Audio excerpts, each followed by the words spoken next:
Since I was a kid, I was fascinated with AMTRAK's P42, stemming from its cameo appearance on my VHS copy of There Goes a Train with Dave Hood. Owing to this fascination and my constant replaying of that portion of the VHS tape, my mom gifted me an Athearn Blue Box P42 back when they were a new release in the mid-90s. I loved this model. It was the nicest running locomotive I had. It pulled a few shorty lifelike passenger cars around my steel oval of easy track, but being maybe 8 or 9 at the time, I wasn't very careful with the model. The details included I attempted to fit with thick tester cement. The etched fan grille detail got destroyed, the windows fell out, and this model was eventually lost years later over a few house moves, and I always felt bad for not taking care of it. Cut to February 2022, and I decided that I needed a P42 for my collection, especially after seeing the Texas Eagle roll through Austin's AMTRAK station.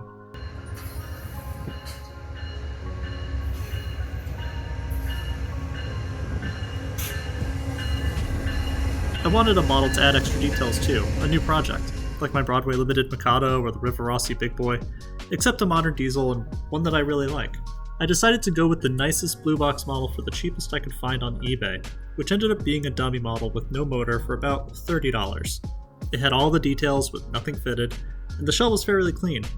So often I see used examples with ruined windshields because someone used superglue or there are no side frames or something like that. This model here had everything. Dummy locomotives were much more common before DCC's widespread use. You could have multiple units without worrying about one overpowering the other, or speed matching on direct current. The dummy Athearn P42 chassis is essentially a powered chassis with plastic wheels, empty gear towers, and no motor or drivetrain. It's quite light, and there's a lot of space in the shell.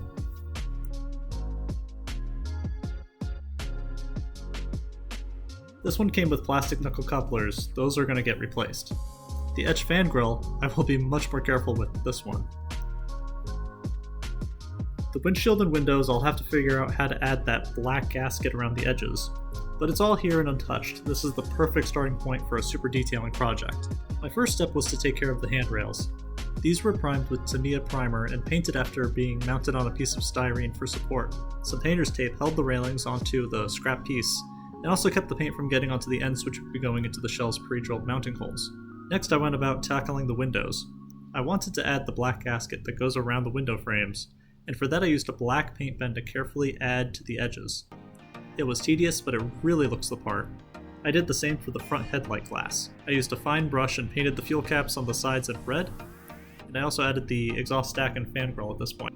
It wasn't long before I decided that I wanted a powered P42 with DCC and sound, and I went about researching what parts and pieces I'd need in order to make this a reality.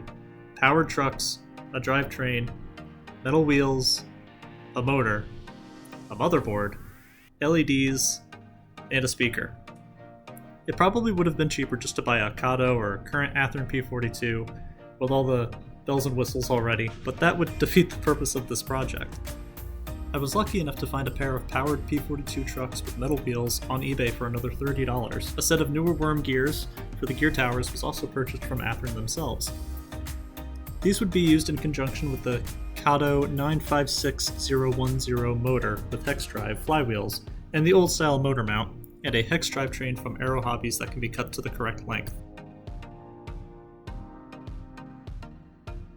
Using silicone adhesive, I mounted the motor to the chassis.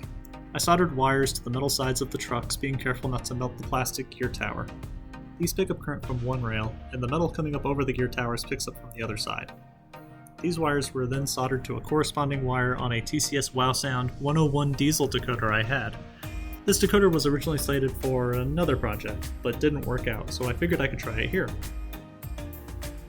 I wired up warm white LEDs for the headlights and taillights, red LEDs for the marker lamps at the front and the rear, and the ditch lights, which are wired independently so they can alternate when the bell and horn are going. One of the issues when adding LEDs to a model is figuring out how to block the light so it doesn't bleed through the shell or in other parts of the model. This black goop here, this is Tulip Puffy t-shirt paint. I use this to coat the LEDs to prevent light bleed back into the shell. I find it very effective, and it peels right off if you ever need to redo the wiring or anything like that. After wiring everything up, what resulted was a rat's nest, and the decoder pressed against the top of the shell, which I did not like. At this point, I was already against hardwiring decoders anymore, but just to see how the whole system worked and sounded, I tried it out anyhow. A scale sound system's full force speaker is mounted under where the fan is at the back with that silicone adhesive. Please excuse this poor quality video. I wasn't planning on uploading this to YouTube, but it's the only video I really have of that initial testing.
Unhappy with the shell fit and the general poor wiring job, I decided to remove the hardwired setup and redo everything with a Decoder Buddy version 5.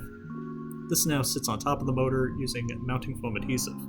I haven't used this full-size Decoder Buddy before, mostly because my steam locomotive installs usually did not have that many functions requiring a full board, and I appreciated the space savings of the smaller Decoder Buddy Mini. However, the P42 was going to have a lot more in terms of lighting than I was used to wiring for. This board came with a separate connector for lighting which could be disconnected, so you can easily remove the shell, which has all the lights mounted inside, from the chassis where the motherboard is mounted. This is a very handy feature. So with the wiring done, all that's really left with the insides is the decoder itself.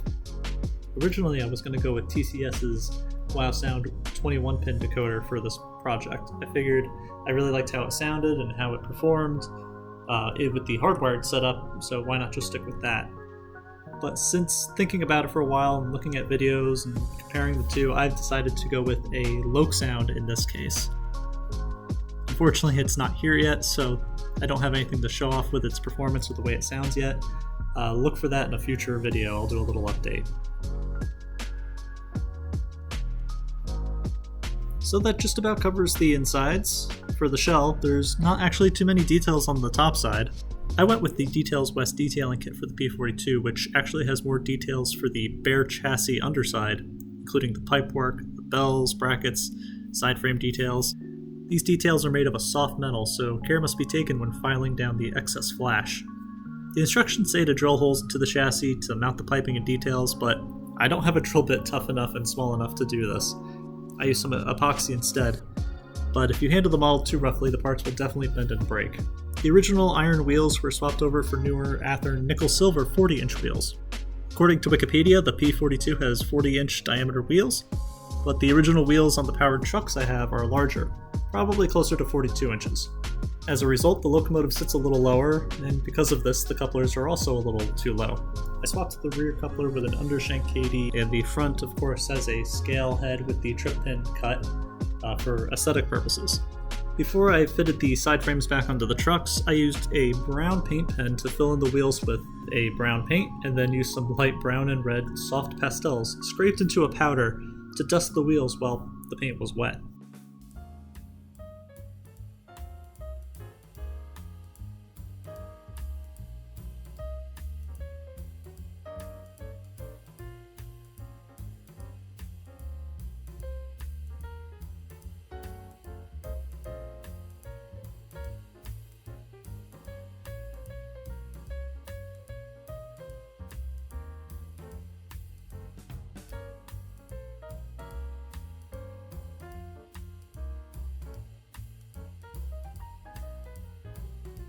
The distinctive face of the P42 now has windshield wipers from A-Line products, and the snowplow has handrails, courtesy of some brass wire and a very small drill bit in a pin vise. Cal scale MU hoses and side mirrors round out the front, and there are more MU hoses on the back, of course.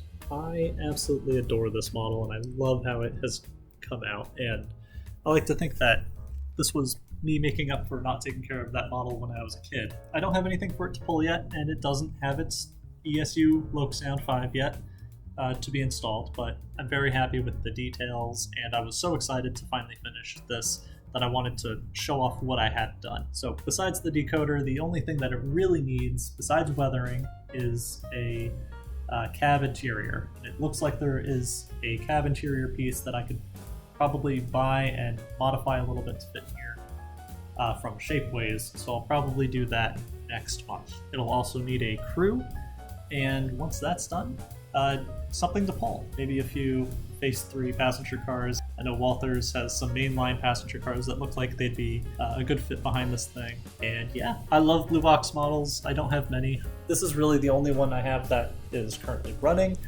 but I'm hoping to pick up a few to do some more detailing projects. That's something I really enjoy about this hobby especially. And that's going to do it for today, folks. I want to thank you so much for watching, and I'll see you in the next video.